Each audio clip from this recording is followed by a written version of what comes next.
In the Montana Territory, during January of 1887, a phenomenon called the White Death arrived.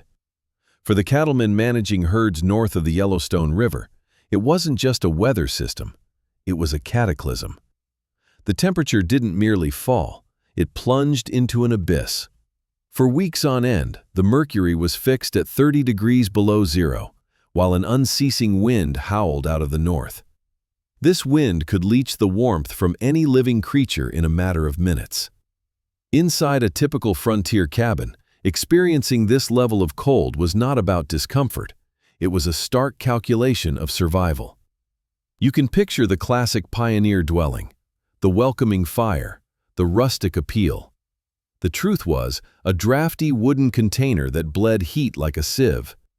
In January of 1887, families would awaken to find the water in their wash basins frozen solid, despite the fire having blazed when they retired. The head of the house would be up every couple of hours, pulling on boots in the pitch dark, navigating to the woodpile, and feeding a cast-iron stove that behaved more like a furnace than a radiator. If you ceased to feed it, you would perish. The cabin was an insatiable beast, and the winter was endless. Yet 3 miles down the valley, there existed an exception. A lone cabin stood against the full force of the gale, and something about the scene was unsettling. No smoke curled from its chimney. At 30 degrees below zero, a smokeless chimney was a sign that the inhabitants were no longer alive. But within the home of Jacob Reinhardt, the wash basin held liquid water. Bread dough was proofing on the table, and Jacob Reinhardt was sound asleep. He wasn't tending a fire every 2 hours. He stoked his heater once when he woke and once before bed. His neighbors were burning through 10 to 15 cords of wood that winter, wearing themselves out just to remain above the freezing point. Reinhardt consumed only 4. And his cabin held a steady, unbelievable 65 degrees Fahrenheit. The people nearby whispered that he must have lined his walls with some exotic material, or perhaps he was burning coal from a hidden deposit. They were mistaken. The secret was not in his insulation. It was not in a special kind of fuel. Jacob Reinhardt had constructed a machine. He had transformed his entire dwelling into a thermodynamic device. While every other person was attempting to heat the air, a fleeting and insubstantial medium, Reinhardt was heating solid mass. He had grasped a law of physics that the Anglo-American frontier had mostly overlooked, to its own great cost. This is the tale of the stone battery, a forgotten marvel of thermal engineering that inverted the principles of fire. It represents the difference between waging war against winter and mastering it. To grasp the revolutionary nature of Reinhardt's approach, one must first comprehend the profound failure of the systems all around him. The conventional heating method on the 19th century frontier, the very romanticized ideal we still hold dear, was the open masonry hearth. When we observe a roaring open fireplace, we perceive warmth. A physicist observing the same hearth sees a vacuum pump. The shortcoming of the open fire is found in the physics of airflow. It is the open hearth paradox. When you ignite a huge fire in an open fireplace, you generate an immense pillar of rising hot air. This is known as the stack effect. That superheated air rockets up the flue and leaves the house. That much is clear. However, nature detests a vacuum. If 500 cubic feet of air are exiting up the chimney each minute, then 500 cubic feet of air have to be drawn into the room as a replacement. From where does this replacement air originate? In a frontier cabin, it follows the path of least resistance. It pours in through the gaps in the log chinking. It streams in from under the door. It infiltrates through the single-pane windows. The more substantial the fire you build, the more powerful a draft you generate. You are essentially converting your heating appliance into an engine designed to suck frigid outside air into your home at a high rate of speed. This establishes a punishing thermal environment. You are familiar with this feeling. You position yourself near the fire, and your face is blistering hot, absorbing radiant energy straight from the flames. But your back is ice cold. The air moving past your feet is traveling at the pace of a slow stroll, and its temperature is 0 degrees. You are trapped within a convective cycle of misery. You are consuming fuel for the purpose of pulling cold air into your house. The energy equation is disastrous. A conventional open fireplace functions with about 10% efficiency. This means that for every 10 logs you fell, transport, split, and arrange, 9 of them are used for the sole purpose of warming the atmosphere above your home. The heat from only one of those logs actually remains within your living space. Consider the staggering cost in human labor this inefficiency demanded. In 1887, there were no delivery services for fuel. You were the entire supply chain. A cord of wood stands 4 feet tall, 4 feet deep, and 8 feet long. It has a weight of approximately 2 tons. A typical cabin equipped with an open hearth or a basic iron box stove could burn through 20 cords during a severe Montana winter. That amounts to 40 tons of material that you had to transport by hand, often through deep snow, and usually on a diet that provided fewer calories than you required. The pioneers were freezing not from a lack of wood, but from a lack of the engineering necessary to capture the energy it contained. They were caught in a loop of negative pressure. The colder it became outdoors, the larger the fire they built. The larger the fire, the quicker the hot air ascended the chimney. The quicker the air ascended, the more forcefully the negative pressure pulled the blizzard into their home. They were in a battle with physics, and physics is undefeated. They were attempting to warm a sieve using a pump. Jacob Reinhardt analyzed this formula, the work, the drafts, the squandered smoke, and he saw that the entire arrangement was flawed. The issue wasn't that the fire lacked heat. The issue was that the heat was escaping before it could perform any useful work. He didn't require a more powerful fire. He required a method to trap the smoke. He had to halt the velocity. To overcome the problem of the White Death, he had to stop focusing on burning wood and begin focusing on charging a battery. Entering Jacob Reinhardt's cabin that winter, your first impression wouldn't be of the warmth, but of the quiet. There was no howl of a draft, no metallic ping of expanding iron. The second thing you'd perceive was the object that commanded the center of the space. It wasn't a fireplace tucked away against a wall, it was a monolith. This was the stone battery, a colossal masonry column ascending from the floor to the ceiling, completely separate from the exterior walls. It occupied the geometric heart of the living area, like a massive, silent monument to thermodynamics. To an untrained observer, it resembled a large and unusual chimney. But the brilliance of its engineering was concealed within the masonry. In a conventional fireplace or stove, the design is direct. Fire consumes fuel, smoke ascends, and smoke leaves. It's a straight path from the combustion area to the outside world. Reinhardt's device was not a straight path. It was a maze. The heater's internal configuration was a sophisticated network of baffles and passages.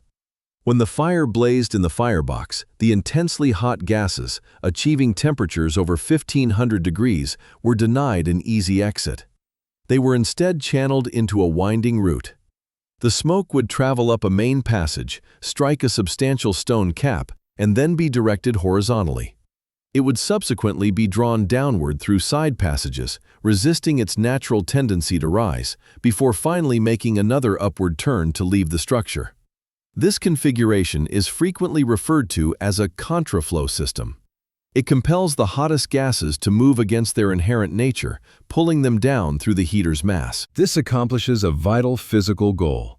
It maximizes the heat's residence time. In a cast iron stove, the hot gas makes contact with the metal for maybe half a second before it is shot up the stovepipe. The metal heats in an instant, radiates that heat in an instant, and becomes cold the second the fire extinguishes. It is a system with zero capacity for retention. Within the stone battery, the hot gas is held inside the masonry for several seconds, sometimes for minutes, as it works its way through the internal labyrinth. It scrapes against the coarse inner surfaces of the brick and stone. Every single inch of this journey presents an opportunity for energy to be transferred. The gas is surrendering its heat to the mass. By the time the smoke finally locates the exit high up the chimney, it has been thoroughly stripped of its thermal energy. It departs the house at a reasonable 200 degrees instead of a profligate 800. The heat has not been discarded. It has been banked into the tons of rock situated in your living space. This alters the fundamental character of the heat. An iron stove generates a severe, searing, radiant heat. If you've ever been seated near one, you recognize the scent of burnt dust, that metallic sharpness in the air. That is the smell of iron surfaces becoming so hot that they incinerate the microscopic particles suspended in the room. It establishes a powerful convection current, whipping dust and allergens into a turbulent state. The stone battery functions in a different manner. Because its mass is so immense, often weighing 3 to 5 tons for a small cabin, the surface temperature never gets to those blistering levels. You can approach the pillar while the fire is roaring and lay your hand flat upon the stone. It won't harm you. It has the feel of a rock that has been soaking in the July sun for half a day. It is a gentle, all-encompassing warmth. This vast surface area serves as a low-temperature radiator. Instead of a small, incandescent point source like a stove, you have 100 square feet of warm stone emitting heat in all directions. It warms the objects within the room, the furniture, the walls, the inhabitants, instead of merely overheating the air. This is the reason Reinhardt's cabin felt so different. The heat wasn't a volatile, agitated wave that demanded constant fuel to be sustained. It was a substantial, unwavering presence. But to grasp why a pile of rocks can retain heat for a full day, we must examine the specific physics of the material itself. To fully comprehend how Reinhardt's cabin endured the White Death when his neighbors were freezing, one must look beyond the fire to the vessel that contained it. We must delve into a material property that modern construction has largely forgotten: specific heat capacity. In simple terms, this is a material's inherent ability to store energy. Imagine heat energy as water, and the material of your stove is a bucket. Different materials possess different-sized buckets concealed within their molecular makeup. A cast iron stove, the standard appliance of 1887, has a very tiny bucket. Iron is a conductor. Its purpose is to transfer heat, not to retain it. When you start a fire in an iron stove, the heat travels through the metal almost immediately and radiates into the space. This is pleasant for the initial 20 minutes. But the instant the fire is out, the iron becomes cold. It has no storage ability. It is a conduit. Stone and brick are not the same.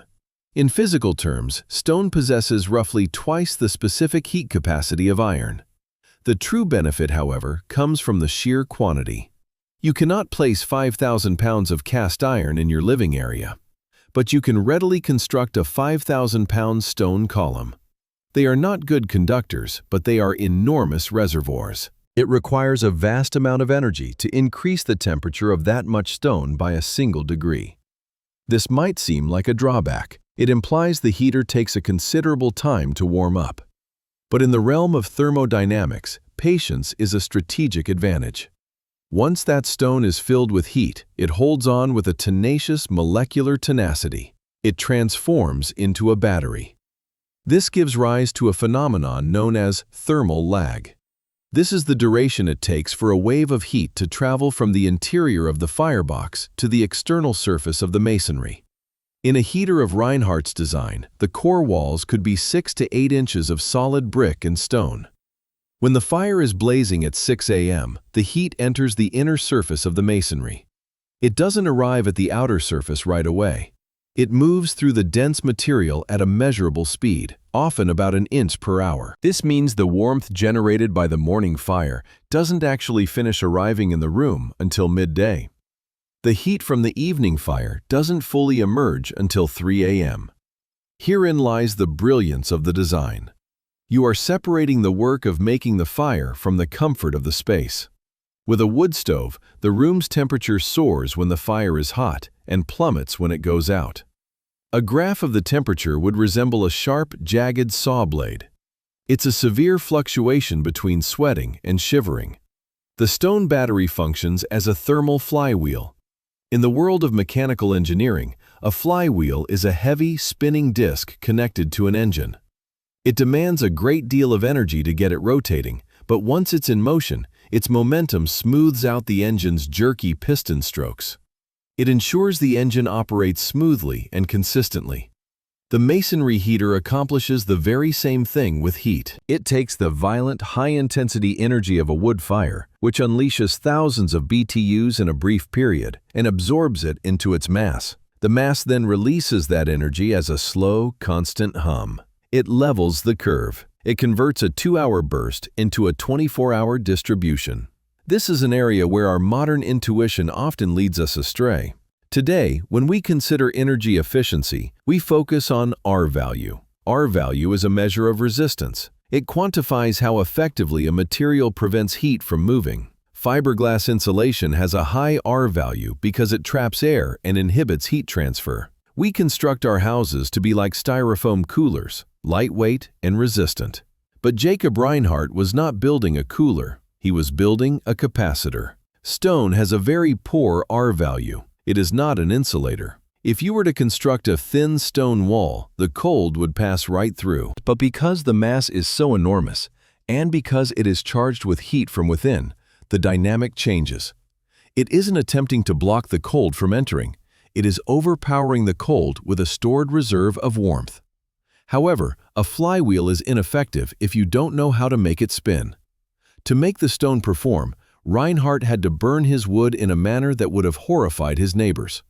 He had to stop rationing the fire and instead unleash its full power. This leads us to the machine's operating instructions.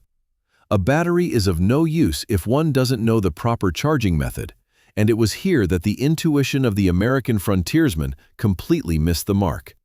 The common strategy for managing firewood was born from anxiety and a sense of scarcity. You possess a finite amount of wood and face a long, frigid night. The natural reaction is to make the wood supply last. You place a large, dense log in the stove and you damp it down. You restrict the air supply until the fire is just barely alive. You desire a slow, smoldering burn that will endure until morning. This practice is called banking the fire. It seems economical, it seems wise. In truth, it is a thermodynamic catastrophe. When you deprive a fire of oxygen, you reduce the temperature of combustion. You are not burning the wood with high efficiency, you are essentially distilling it. Wood itself does not burn. Heat prompts the wood to emit volatile gases, hydrocarbons and tars, and it is these gases that ignite. This phenomenon is known as pyrolysis. When you bank a fire, the temperature falls below the point where these gases can ignite. Instead of burning as brilliant hot flames, the gases drift up the chimney as dense, pungent smoke. Smoke is more than just an annoyance. Smoke is fuel that has not been burned. It is potential energy that you have failed to release. By making a log smolder all night, you are effectively sending 50% of the wood's heat energy out of your chimney as pollution. Jacob Reinhardt's device demanded the precise opposite tactic. The stone battery has no patience for timidity. It demands ferocity. To charge the mass, you don't add a single log each hour. You pack the firebox with 40 or 50 pounds of split, seasoned fuel all at the same time. You ignite it, and you open the air supply completely. You are not attempting to prolong the fire, you are attempting to make it intensely hot. The objective is high-velocity combustion. You want the fire to burn with as much speed and heat as physics will permit. Inside the core of a masonry heater, temperatures soar beyond 1500 degrees Fahrenheit. At this temperature, the chemistry is transformed. The volatile gases that would typically escape as smoke are instead ignited. This is secondary combustion. The fire consumes its own emission. This solves the puzzle of Reinhardt's chimney. The reason his neighbors observed no smoke was not that his fire was extinguished. It was because the combustion was total. The smoke was fuel, and Reinhardt burned every bit of it. This level of intensity was frightening to those unfamiliar with it. Pioneers lived in constant dread of chimney fires. They understood that if a chimney became excessively hot, the creosote coating the flue could catch fire and destroy the cabin. Creosote is merely the condensed tar from cool, smoldering fires. It is the consequence of the banking approach. Because Reinhardt's fire burned at 1500 degrees, creosote was never able to form. The flue gases were hot enough to incinerate any tar before it could adhere to the masonry. The high velocity kept the passages scoured. The daily schedule in the Reinhardt cabin was foreign to the frontier way of life. There was no waking at 2 a.m. to feed the stove. The firing process was a batch burn. In the morning, Jacob would build one enormous fire. For 2 hours, the stove would roar like a blast furnace, devouring the wood in a violent, turbulent conflagration. The stone mass would hungrily absorb this surge of energy. Then came the decisive moment. As the fire subsided to a bed of incandescent white-hot embers, Reinhardt would do something that would be fatal in a conventional home. He would shut the chimney damper entirely. In a normal stove, this action would flood the room with carbon monoxide. But in this case, the fire was done. The combustion process was complete. By closing the damper, he sealed the top of the chimney. He transformed the heater into a capped container. The heat, now confined within the stone labyrinth, had no escape route except into the room. Had he left the damper open, the draft would have persisted, pulling the stored warmth from the bricks and sending it out into the winter air. The damper was the key. One might presume that because this technology is fashioned from stone and earth, it must be crude. You might imagine you can simply gather rocks from a creek, mix some mortar, and stack them in your home. Following that path leads not to a heater, but to a catastrophe. The stone battery is not a mere heap of stones. It is a precision instrument with exacting tolerances. Jacob Reinhardt knew that though the materials were basic, the engineering had to be perfect. The initial obstacle is gravity. A typical cast iron stove weighs around 300 pounds. You can place it on a metal sheet over your wooden floor, and the structure will support it. A masonry heater of the type Reinhardt constructed weighs between 3 and 5 tons. That is equivalent to 2 large pickup trucks parked in the middle of your house. If you were to build this atop standard floor joists, the heater would not remain in your living room. It would plummet through the floor, splintering the beams, and land in your cellar. Reinhardt did not construct his heater on the floor. He constructed it through the floor. Before any stones were set for the cabin itself, he had to pour a separate foundation. He dug down past the frost line, carving a pit into the ground, and packed it with stone and rubble. The heater rests on its own independent footing, disconnected from the cabin's shifting wooden frame. The house could decay around it, and the stone column would still be standing. Next is the chemistry of the stone itself. The novice mason seeks out the most attractive rocks, often the smooth, rounded ones from a riverbed. This is a deadly error. River rocks have been immersed in water for centuries. They are porous, having absorbed moisture deep within their microscopic cracks. When you take a river rock and expose it to the 1500-degree shock of a masonry firebox, that trapped moisture instantly flashes to steam. The resulting pressure surpasses the rock's structural integrity. The stone does not merely split, it detonates. It becomes a shrapnel bomb. Reinhardt understood to avoid the river. He used fieldstone, granite or limestone that was dry and weathered, or he used stone from a quarry. However, the most vital element was not the stone on the exterior. It was the brick on the interior. The heater's core, the firebox, and the primary channels cannot be built from standard red brick or fieldstone. They would break down and disintegrate under the thermal stress. Reinhardt required refractory materials.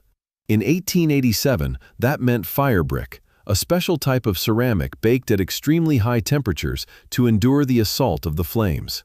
This leads us to the most delicate and perilous engineering problem: thermal expansion. This is the point where most contemporary attempts to build these heaters go wrong. When the inner fire brick core heats to 1500 degrees, it expands. It physically gets bigger. The heater's outer shell, however, stays relatively cool, perhaps only 150 degrees. If you bind the inner core directly to the outer shell using mortar, you have initiated a conflict between two opposing forces. The core attempts to push outward, while the shell attempts to contain it. The outcome is a catastrophic failure of the structure. The heater will rip itself to pieces from the inside, cracking the external masonry and allowing lethal flue gases to seep into the room. Reinhardt's construction incorporated a floating core. He built the internal engine first, then erected the outer shell around it, leaving a purposeful air gap, an expansion joint, between the two layers. The inner core is able to expand, move, and breathe as it heats, without ever making contact with the cooler outer skin. The heater is in fact two distinct structures, one nestled within the other, never touching. Finally, there is the binder. If you use modern Portland cement to construct a masonry heater, you will destroy it. Cement is inflexible. It is powerful, but it is not resilient. A masonry heater is a dynamic object. It grows and shrinks with each firing. It moves. Cement cannot accommodate this movement. It cracks. Reinhardt employed the most ancient and effective adhesive known, a clay sand mortar. He combined local clay with coarse river sand and water. This earth mortar is not as rigid as cement, which is precisely its advantage. It is pliable. When the stones shift, the clay gives way slightly. If a crack develops, the heat from the subsequent fire can actually help the clay refuse and mend itself. It is a self-repairing system. Reinhardt was not trying to lock the stones in place with concrete. He was creating a flexible framework that could withstand the enormous thermal stresses of a Montana winter. He built a structure that could breathe without shattering. Let us circle back to the harsh reality of January 1887. While the principles of thermal mass and combustion chemistry are elegant in theory, in the Montana Territory, physics becomes a full-contact endeavor. The only meaningful statistic was who remained alive when the blizzard finally subsided. And the contrast between the stone battery and the iron stove was not one of subtle difference. It was a difference in the very way of life. Imagine the sequence of events on a single night during the extreme cold. At 3 a.m., the outside temperature is 35 degrees below zero. In the neighbor's cabin, the circumstances are dire. The cast iron stove, which glowed red-hot at midnight, is now just cold iron. The fire has dwindled to embers because the banking technique was ineffective. The temperature inside the cabin has dropped to 40 degrees. The head of the household is awakened by shivering. He must get out of bed, cross a frigid floor, and restart the fire with numb hands. He is waging a futile war against the second law of thermodynamics. The heat has escaped the structure, and he is spending his own bodily energy to get it back. 3 miles distant, within Jacob Reinhardt's home, the sequence of events is uneventful. At 3 a.m., Reinhardt is fast asleep. The fire in his masonry heater was extinguished at 8 p.m. the night before. There is no flame in the firebox. There is no sound of a draft. Yet the room is 64 degrees. The huge stone column at the house's center is emitting a surface heat of 140 degrees. It is quietly releasing BTUs into the furniture, the walls, and the atmosphere. The distinction was not merely about temperature. It was about the quality of the living space. The neighbors were experiencing what we would now term sick building syndrome, Frontier Edition. Their iron stoves were generating severe temperature differences, hot heads and cold feet. The continuous draft needed to fuel their open fires was pulling dry, freezing air through wall cracks, causing the indoor humidity to plummet to desert-like conditions. This desiccates the mucous membranes, leaving the family more vulnerable to respiratory illnesses. The White Death was not only freezing people, it was also sickening them with pneumonia and bronchitis. Reinhardt's living space was stable. Because his damper remained closed for 22 hours of the day, the cabin was not experiencing negative pressure. He was not drawing the blizzard inside. The penalty for replacement air was non-existent. Moreover, the stone itself helped to control the humidity. Masonry is hygroscopic. It draws in moisture when the air is humid and releases it when the air is dry. The heater functioned like a giant lung, balancing the room's atmosphere. Then we come to the fuel consumption.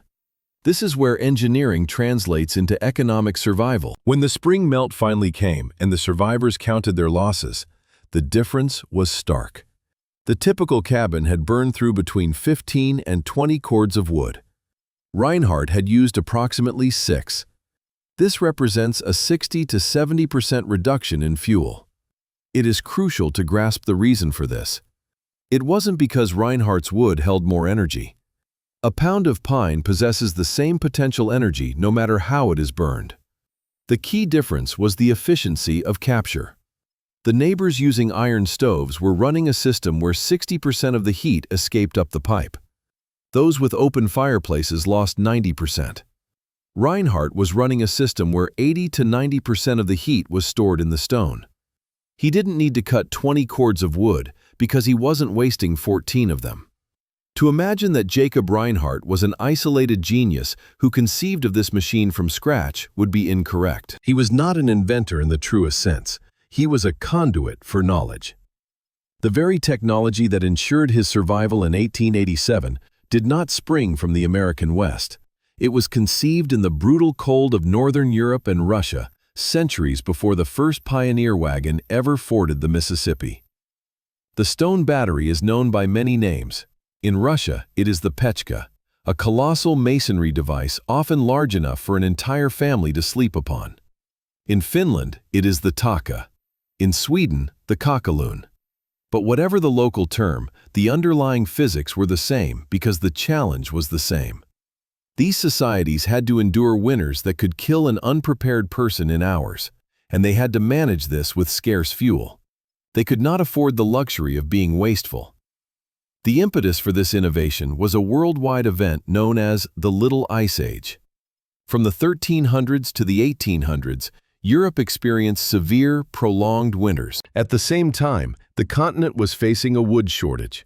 The vast forests had been felled for shipbuilding, mining operations, and charcoal making. By the middle of the 1700s, firewood in Sweden and Germany was a premium commodity. You couldn't afford to burn 20 cords of wood because you couldn't obtain 20 cords of wood.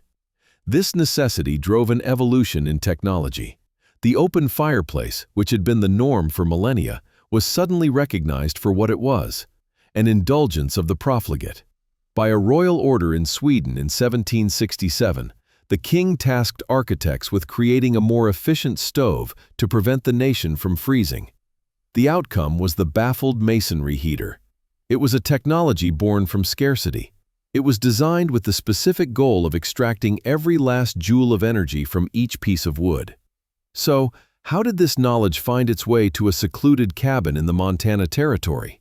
It traveled in the minds of immigrants. As the great migrations of European settlers pushed west in the latter half of the 19th century, they carried more than just seeds and equipment.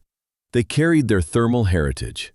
The Mennonites who came to the Dakotas from Russia did not build open fireplaces. They constructed Russian stoves from adobe bricks. The Swedes and Finns who settled in the northern forests built masonry heaters because it was the only method they knew for surviving the winter. Jacob Reinhardt embodies this quiet transfer of physical principles. While the Anglo-American pioneers, the English, the Scots, the Irish, were recreating the open hearths of their homelands, the Northern Europeans were building engines. This points to a remarkable cultural blind spot in American history. The English custom of the open fire endured not because it was superior, but because it was simpler. In the early American colonies, wood was not a scarce resource. It was a hindrance. To establish a farm, you had to clear thousands of trees. Wood was so plentiful that efficiency was of no concern. You could burn 100 cords in a year and still have an excess of timber.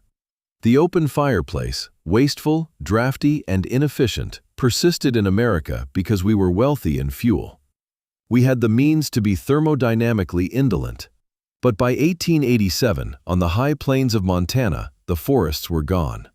The abundance was just a memory. The climate was unforgiving and fuel was in short supply. The Anglo pioneers found themselves attempting to use a technology created for a temperate English climate and dense forests in a region that had neither. They were employing a wasteful instrument in an environment of scarcity. If the stone battery was indeed the superior engine, if it conserved 60% of the fuel, averted house fires, and promoted family health, then why is one not occupying your living room at this moment? Why did the most effective heating system known to history all but disappear from the American landscape by the middle of the 20th century? The reason is not technical, it is psychological. The masonry heater's demise was not brought about by a failure of physics, It was brought about by the emergence of cheap energy and the convenience trap. In the late 19th century, the Industrial Revolution inundated the market with inexpensive cast iron. You could purchase a pot-bellied stove from a catalog for $12. It was delivered by train. You could install it in 20 minutes. A masonry heater required a skilled craftsman 2 weeks to construct and cost 10 times as much. In a rapidly expanding, transient frontier society, the good enough option that was portable and affordable won out over the perfect option that was permanent and costly. Then came coal, and later, oil. All at once, fuel was no longer something you had to chop, split, and season through your own labor. It was a black mineral you purchased by the ton, or a fluid that was pumped into a tank. Once energy became cheap, efficiency lost its relevance. What does it matter if your iron stove or coal furnace squanders 80% of the heat when the fuel is so inexpensive? We overcame winter through brute force. We ceased trying to capture the heat and simply started burning more fuel. We swapped the sophistication of the stone battery for the raw force of the furnace. We also exchanged stability for speed. This is the thermostat trap. A masonry heater is a slow-moving giant. It requires hours to warm up. It demands that you plan ahead. It requires you to live in sync with the weather. If a cold spell is predicted for tomorrow, you fire the heater tonight. Modern culture abhors foresight. We crave on-demand gratification. We want to enter a cold house, flip a switch, and feel warm air blowing within 5 minutes. We achieve that speed with forced air furnaces. But consider what we gave up. We supplanted the silent, radiant warmth of stone with the noisy, dusty, dry blower of an HVAC system. We replaced the thermal flywheel with a system that turns on and off 40 times a day. We went from a stable indoor climate to a chaotic one, all because we couldn't be troubled to light one fire each day. We transitioned from being the architects of our own survival to being passive recipients of a utility service. There was also the matter of space. The stone battery is a monolith. It needs to be at the center of the room to radiate properly. It governs the layout of the house. As Americans grew obsessed with open-concept living and maximizing usable square footage, the notion of a 4-ton column in the middle of the living room became an inconvenience. We wanted our heating systems to be out of sight. We relegated the fire to the basement and concealed the ductwork within the walls. We sterilized the experience of warmth. The tragedy is that as we distanced ourselves from the technology, we also lost the knowledge. Constructing a masonry heater is a craft. It demands an understanding of gas dynamics, expansion rates, and mortar chemistry. By the 1950s, the old masons, the ones who knew how to build the labyrinths, were passing away. They had not taken on apprentices because there was no work for them. The designs for the contraflow channels were not recorded in engineering manuals. They existed in the minds of men like Jacob Reinhardt. When those men passed, the physics remained the same, but the roadmap was gone. We forgot that it was even possible to heat a home without a furnace. Yet, the laws of physics are patient. They simply wait for economic realities to align with them. And today, as energy costs escalate and the electrical grid shows its fragility, the stone battery is reawakening. We are witnessing a revival of this technology, not in mainstream suburbia, but on the periphery, among off-grid homesteaders, architects, and individuals who recognize that the age of cheap, limitless fuel is drawing to a close. They are uncovering the forgotten plans from the 1880s. They are understanding that a heating system with a computer chip is a vulnerability, whereas a heating system made of rock is an asset.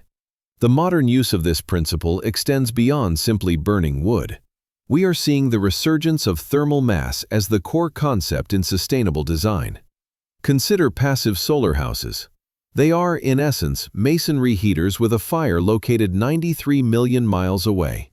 The sun warms a concrete floor or a stone wall during the day, charging the battery, and the structure releases that warmth during the night. It is the very same flywheel principle Jacob Reinhardt employed, just with a different source of fuel.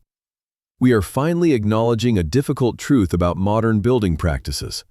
High-tech fixes are often just costly patches for poor design.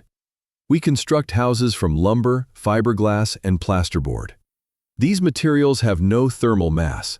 They are effectively tents. Because the house itself cannot retain energy, we must invent complicated, expensive furnaces to continuously inject it with heat every 10 minutes. We are working against the architecture. Reinhardt didn't work against his house. He made the house into the engine. Think about the longevity. A modern heat pump or furnace has a functional life of about 15 years. It is filled with sensors, fans, refrigerants, and circuit boards. It is guaranteed to fail.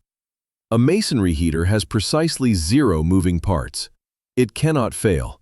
It can only erode, and that process takes centuries. There are heaters in Finland constructed in the 1700s that continue to warm families today.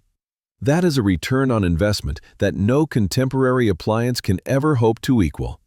This is the reason the stone battery is making a comeback. It is the triumph of physics over advertising. You can market a smart thermostat, but you cannot market a law of thermodynamics. Our narrative began in the White Death of 1887, focusing on a man, Jacob Reinhardt, who slept peacefully as his neighbors struggled against the cold. His tale is more than a historical account. It is a reflection of our own time. We inhabit a world that venerates convenience above all else. We have delegated our survival to a network of wires and pipes that we neither comprehend nor can repair. We have exchanged the deep, pervasive warmth of stone for the thin, arid heat of the furnace. But the teaching of the stone battery is that genuine efficiency demands involvement. It requires your participation. You must build the fire. You must comprehend the damper. You must learn to respect the lag time. In return, it offers a level of security that no thermostat can ever deliver. It offers you self-reliance. There is a deep wisdom contained within the stone. It serves as a reminder that the optimal solution is not invariably the most recent one. At times, the finest technology is that which compels you to decelerate, the one that collaborates with nature instead of seeking to overpower it. So, the next time you hear your furnace ignite, sending dust and noise into your space, take a moment to think of the silent column in the Montana snow. Think of the heat that endures long after the fire has gone out. Think about the distinction between consuming fuel and capturing energy. And perhaps, just perhaps, take a look at your own home and pose the question, are you residing in a fortress or are you residing in a sieve? Because winter is invariably on its way, and physics has no concern for your comfort. It is only concerned with your preparedness. I'm Mountain Malachi. If this deep exploration ignited something in your mind, press that like button and subscribe. Go build something substantial.